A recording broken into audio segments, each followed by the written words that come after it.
Well, hello and welcome. My name is Velma. You can connect with me at velmanolds.com. This is all about your leadership chat. What does that mean? You get to listen in on valuable insights from valuable leaders just like you. I want to encourage you to go ahead and subscribe so that you never miss another episode. And if this is of value to you, please share the nuggets that you're going to take away from all these great leaders. Hey, please give a big welcome to my special guest and your valuable leader, Vidya Raman. Vidya, welcome to your leadership chat. Thank you, Velma, for having me. I've been waiting for this for a while now. Oh my goodness, you can't contain your passion. I love it. And I've been waiting to talk and chat with you. I'm so glad we got to connect and was introduced. And so this is going to be fun. I want to welcome you today, and I want to kick things off by asking you to share a little bit about you and what you do with our listeners. Okay, I'm happy to. Just around last year, April, is when I started off my independent career as a motivational speaker. But I was a corporate employee, so I bring that whole corporate leadership experience over 25 years.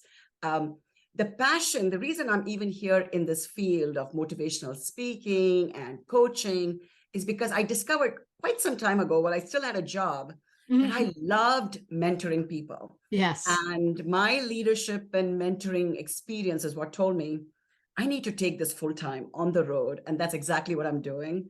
So, I've learned from a lot of people, but mentoring, guiding people. And I tell you, it's probably a gap in my own history that has now told me there are people who are hungry for information. And I think I'm here to fill that gap and serve.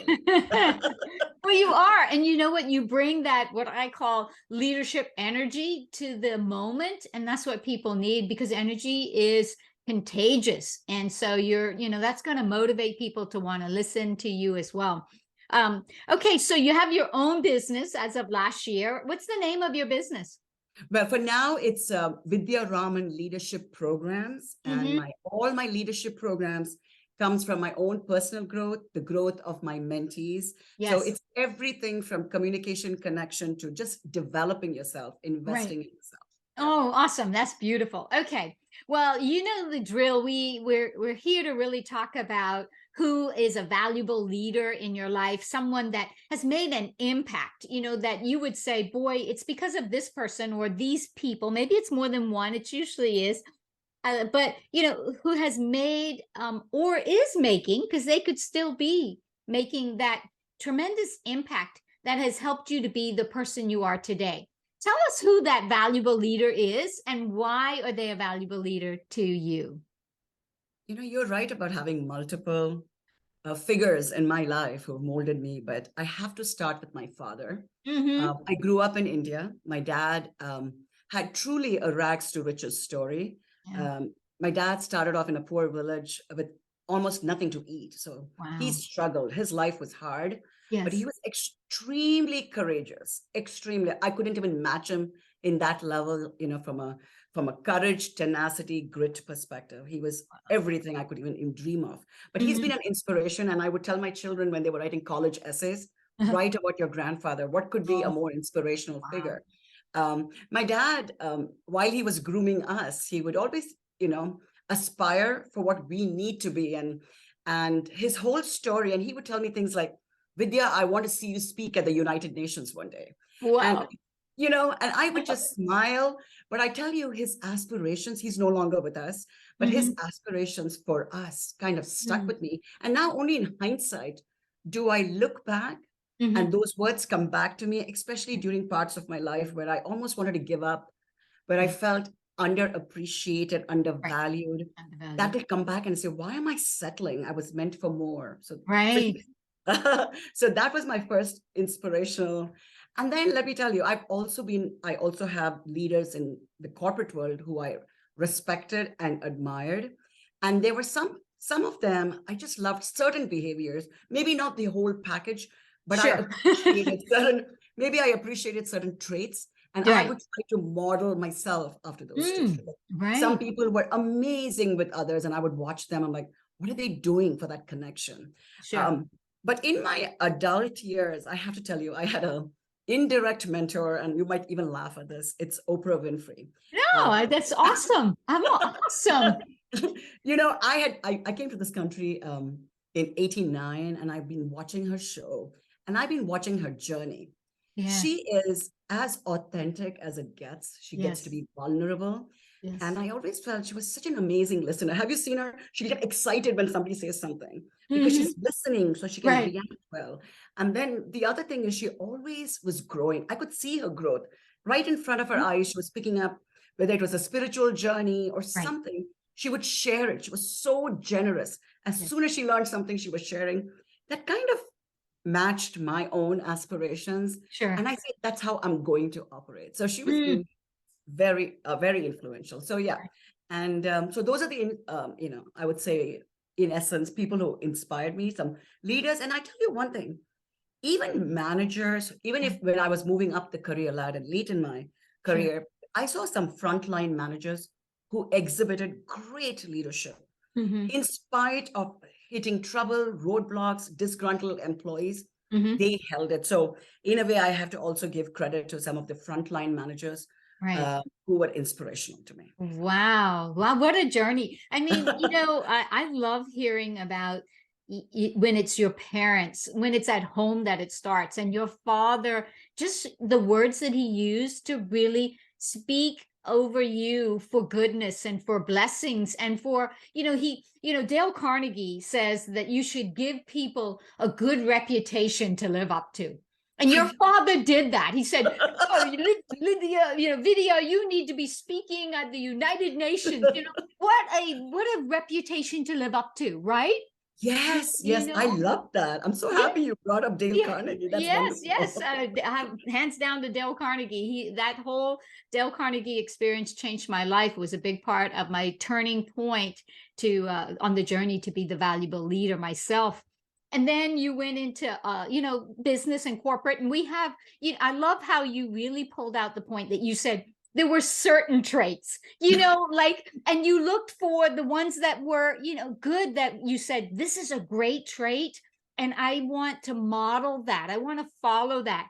But you had the intuition to say, that's not a good trait over here. So I don't want that one. Just park that one. But it shows you that it doesn't matter where you are in your leadership journey. We're all constantly growing and developing, right?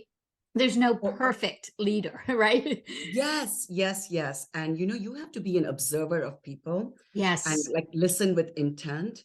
And I tell you, I was always watching for inspiration.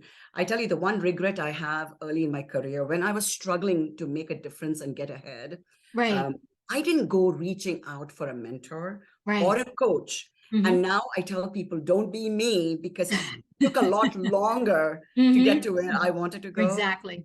And I'm like, don't Yeah. delay it. If you are Yeah. struggling and if you feel this year after year, you're not getting promoted, you're adding value and you're wondering Hmm. why you're not being recognized. And I feel reach out to those mentors. I wish I had done that, but I Yes. tended to be a little bit more of an introvert, shy. And I thought people may not want to mentor me, but I regret it now. Hmm. I should have done it. But of course, and because of that, I paid attention. Like I paid attention to Oprah Winfrey and I paid attention Right. to some of the leaders. So I was like a sponge Yes. watching what worked and what did not. Yes. No. And I love that you brought up Oprah. Oprah Winfrey shares the fact that she did this interview. She had this interview done with like 30,000 different people, over the course of her career. And there were three things that she talks about. And you might have heard this already, but she talks about three things that people say they want. They want to know, one, do you see me? Two, do you hear me?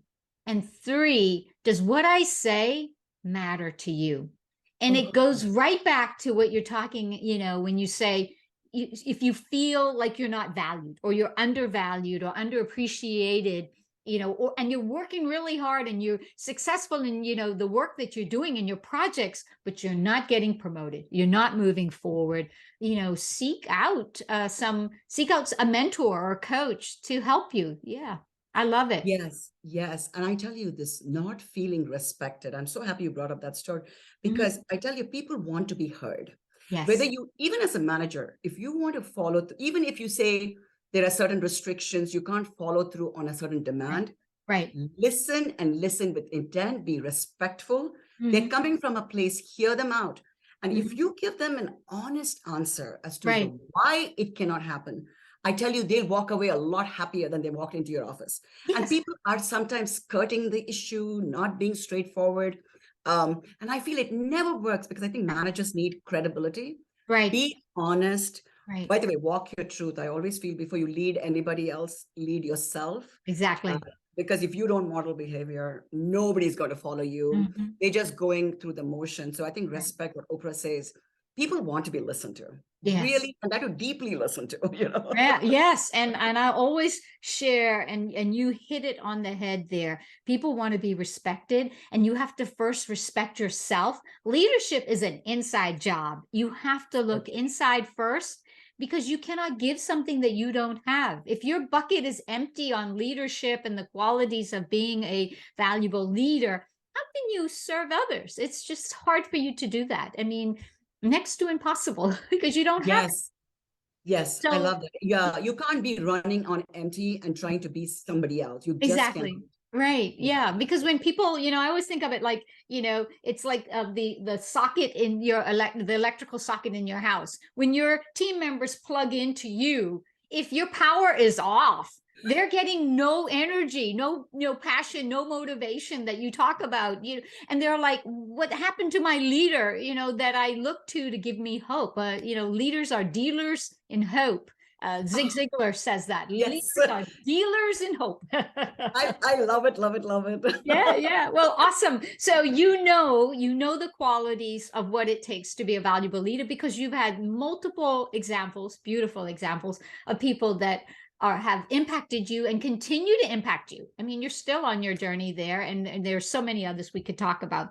So that's one side. People are pouring into you, impacting you, helping you to be the valuable leader you are today. On the other side of the coin, my question is around, how does Vidya impact others so that they can become more of a valuable leader in their professional and personal life?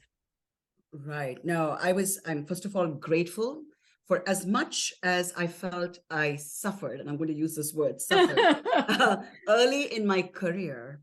Yeah. It helped me go deep into my soul to figure out what motivated me, what was causing this pain, what was missing. Right. And I tell you, I read so many books, I was a self-help junkie. And then I learned about human behavior, human motivation. And I brought all of that when I got promoted into leadership, into my team. So I realized one thing that I lacked early in my career was feedback. People are so hesitant to give feedback. And I tell you, that is one of the primary shortcomings in a manager. When you kind of think like, oh, I have to walk on eggshells. I can't tell them the truth. They won't like me. That's terrible. You're better off setting the stage, being honest, and give an example based on situations where somebody could have done better, but fell short. Give feedback. Now, yes, there are some employees who don't take it in the spirit in which it was given, but learn to work with them. Because I tell you, if managers are honest with their employees and directs about what areas they could improve, think about the escalation of their careers as opposed to being blind to their faults and then wonder year after year, why did Sue get promoted? Why am I still here? That's because you had a blind spot and you didn't know, your manager didn't give you feedback. So the first thing in terms of a value add that I did to help others, I shared perceptions of myself, perception of others to guide them. And I tell you, from a leadership style perspective, I always thought, it's all situational. Leadership is all situational, and it's also based on the temperament of your direct. So I would know what temperament and what attitudes work for certain people. Some people need structure. Some people need a laissez-faire attitude for their creativity. So I would adapt, and I would allow freedom when I felt one person wanted some freedom to not follow the templates that the corporation put out, but their own templates. Fine. If there was not a huge loss, why not, right? Do that. And for others who wanted structure, I gave them structure.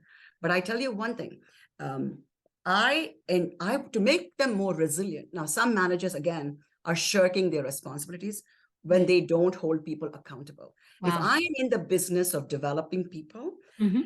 I always thought I have to hold people accountable. And I think very often organizations fail Right. because they may say they value accountability, but don't really follow through. Yeah.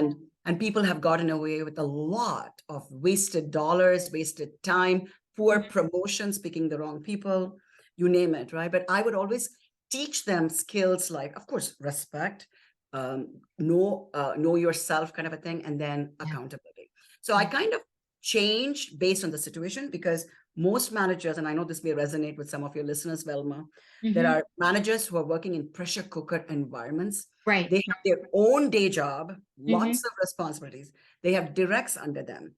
So you have to have your directs delivering, but your job is to develop them. So Yeah. it's that happy marriage.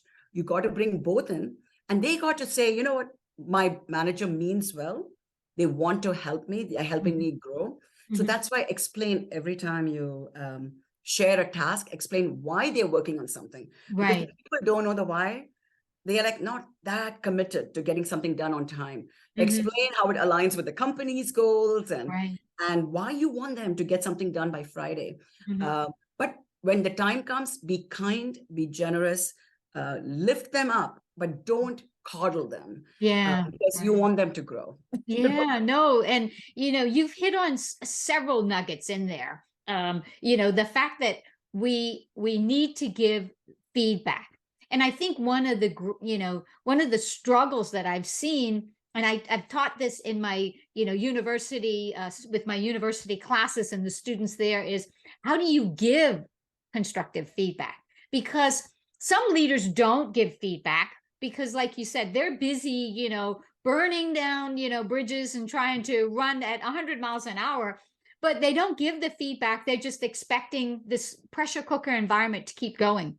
But I've had the opportunity to interview and to talk with one leader, and I've seen her in action. And she is the kind of person that said, feedback is a gift, but how you give feedback is just as important as whether you give feedback or not.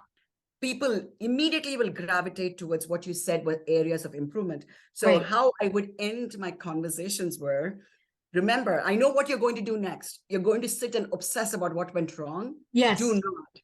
Savor your strengths, build Mm. up your strengths, master your strengths. Don't just focus on the negative. Yeah. Because I know I used to be in that. If somebody said something about, oh, you didn't send that email in the right way, I would Right. start obsessing about it. Like, Mhm. so I would always say, yes, weaknesses you got to work on and address it, but take your strengths and build that up even more, you Yeah. know? I love And it. so in a way, that helped. Right. But different people have they have a different level of defensiveness when it comes to Right. And you know comes to what? You feedback. have to, and not everyone, you have to really understand. You also shared this piece of nugget that I'll paraphrase, but you were really kind of speaking to the fact that when you talk about respect and, as a leader and in developing your people, and that's what you try to, you work on coaching and, training leaders to do now. It's really about the fact that you have to, you have to consider the source, right? If someone's giving you feedback, are they in a position to truly give you that feedback? Do they model what they're asking you for? Or are they saying, do as I say, but not as I do? You've got to be consistent, and you have to do it with respect and integrity. You have to have credibility when you're giving feedback. And I think that's an area for leaders to focus on and say, am I doing what I am asking my staff to do? Am I modeling the way? Because you want to make sure that you're going to get them to want to follow and believe in you, that way. So true. Well, Velma, I tell you this modeling behavior, and that's where your credibility comes from, right? Yeah. Like if I wrote sloppy emails, but I would tell somebody else, can you please write a structured email? Right. Seriously, would they take me seriously? Never. Right. So as a leader, it's one thing to be direct in your feedback, but you also have to be on top of your game. Remember when you send out an email with 5 people copied, in a way, you're also modeling the right way to communicate because Exactly. you're always thinking, people are reading and making a judgment call on you. Because I can't say one thing and do another. And Right. it's so essential to walk your talk because Oh, nobody likes it the other way. But oh, love it. Yeah, walk the talk. Yeah, I mean, that is so important in giving feedback. So, I can talk to you for a long time. We have we're like this, it's just beautiful. Um, okay, but my third question for our listeners is, I want you to think about one big takeaway. You have people listening in, they're meeting you, they're probably hearing you, maybe some for the first time, getting to know you. And I know there are things on your heart. So, what is one big takeaway that you would want to share to the listeners on how they can become a more valuable leader in their personal and professional life? right. I would say leadership begins with you would be the Mm-hmm. first key takeaway. That again, getting to know yourself, Right. leading yourself, Mm-hmm. almost influencing yourself to do certain things. And I tell you, once you start with yourself, Right. then like in my book that I'm writing right now, Yes. is social awareness, right? It's Mm. once you know yourself, figure out. I always tell people when I'm coaching them into leadership roles, read the room. No two people are Mm. the same. Yes. Understand what motivates other people. Yes. Work with them. Be strategic. This is not manipulation, but being strategic. If you have a certain objective, it's Yes. not enough to just say, this is my value and this is how I'm going to speak. You've got to work it in such a way that they will actually listen to you, that you can Yes. influence them as a leader. So Right. I would say the key takeaway is lead yourself first, build yourself. So know yourself, invest in your growth, and then get to know people around you. Because you're Yeah. not getting ahead or becoming a leader until you have others to support you in your Mhm. endeavor. Yes. What I learned in corporate America is what I've taken into my speeches. And I tell everybody everything starts with self awareness. So Yes. lead yourself and Mhm. then lead others. Mhm. And always have this attitude of service. You're always Yes. helping somebody else. And I Mhm. tell you, you may think people are not noticing, but they are. Um, Yes. and you'll get back in spades. You'll get back. People really appreciate you. In fact, people call me and tell me Yeah. how much of a difference I've made. Oh, wow. People I have mentored have come back to tell me the good news. Oh, I've been promoted to a director. You Right. know, that gives me so much joy. Mm-hmm. So I always say, start with yourself. The book I'm writing, by the way, is all about investing in yourself and growing yourself, because one thing nobody should do is let other people control your path forward or Right. your agenda. You should drive Mhm. your own agenda. So I think, yeah, I would say personal development, grow yourself, and then grow others. Yeah. Yes. Okay. So know yourself, invest in yourself, and get to know those around you. What a beautiful way, because everything in life, leadership comes down to relationships, right? And whether you are at home, you are leading yourself, you are leading others because you're influencing them. And it may be positive. We hope it's positive, but it could be negative, right? So realize the leadership presence that you are giving off with others. I love that. What a great big takeaway and a challenge for all of us to. And I'm, you said, you are, like a self-help junkie. I always say I'm a lifelong leader. I'm constantly reading and learning and developing myself, because there's what they call I've heard another speaker talk about it. She calls it the fly. She calls it the fly approach. And it's FLY, and it's first lead yourself. And it's so beautiful, you have to first lead yourself, and then you are credible and qualified to lead others. So what a great challenge. Thank you. Well, okay, so is this okay? You have to say I'm not ready or I'm ready, because you didn't expect this coming. But what would you, are you open to sharing the name of your book? You got me excited. I don't have a title yet, but Ah, it is a framework. So my manuscript is going to be done in about a week. right. Um, but I am still, I'm debating a few ideas. I have a few ideas, Okay. but it's a framework and a method. Exactly what I said Wow. today. Start with yourself, then you grow and Mhm. harness some hidden gems from your past. Because Right. I tell you honestly, without lessons learned, you're not getting ahead. Because Mhm. John Maxwell, by the way, I'm a John Maxwell certified coach, and he talks about Yes. you got to evaluate your experiences. Um, Yes. So go back and evaluate where you were successful, where you fell short. Yes. So this whole thing is building you up to build your own path forward. Mhm. And I'm addressing this book to mainly corporate America, but it could be any organization where you know you have potential, Yeah. but you're not living your potential today. So Mm. this is to get you to live your potential, because when you're living your potential, you feel so much more fulfilled as opposed to feeling constantly underestimated at work.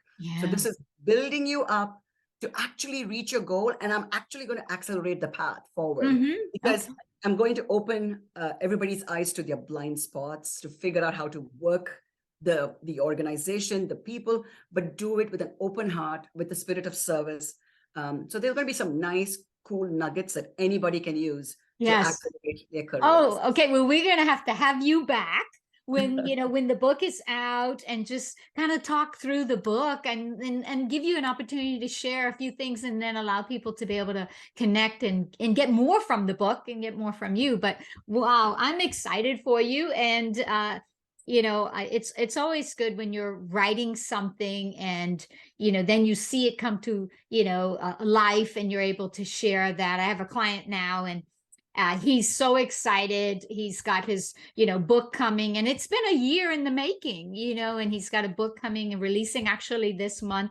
And so, I'm just behind the scenes cheering for him, and just so excited for him, because he wants to help others. And that's why you're doing this book. You want to help others. You're doing it with a selfless, approach.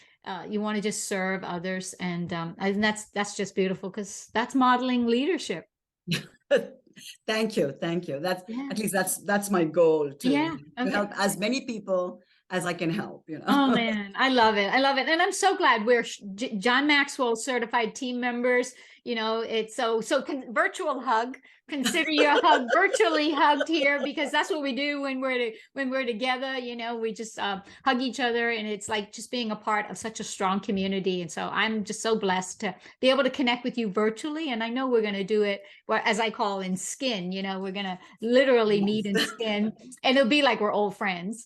But okay, so my last question is around, how can listeners contact you, learn more about you, follow you, kind of see how you grow and develop, and learn from you? Right. So you can find me actually on LinkedIn. I'm very active on LinkedIn. Of course, I've taken quite a backseat for my manuscript writing period, Right. but my handle is Vidya Raman. I also have a website. You can find some details from testimonials to what I speak about. So that's vidyaraman.com. Okay. And my email address is also fairly simple. It's vidya@vidyaraman.com. So they're all different avenues of getting hold of me. And I would love to hear your story. And frankly, many stories I've heard so far is what's coming into my book. Because different people, different career growths.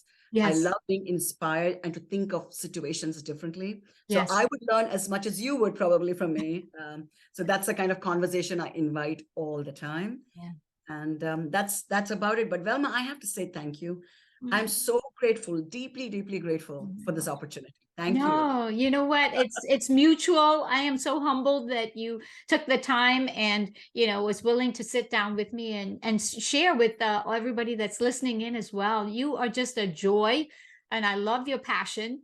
I feel like we are kindred spirits, I feel like, man, if we got in the room and did training, watch out, Hey, thanks so much for watching another episode of Your Leadership Chat. I hope that you've enjoyed this video. Make sure that you hit the subscribe button here and tap that bell icon so that you never miss another episode. I hope too that you'll give us a thumbs up on the video for a like. And then if you feel led, please share the video with those who need to see it. Thanks so much for watching. We'll see you next time on Your Leadership Chat. Bye for now.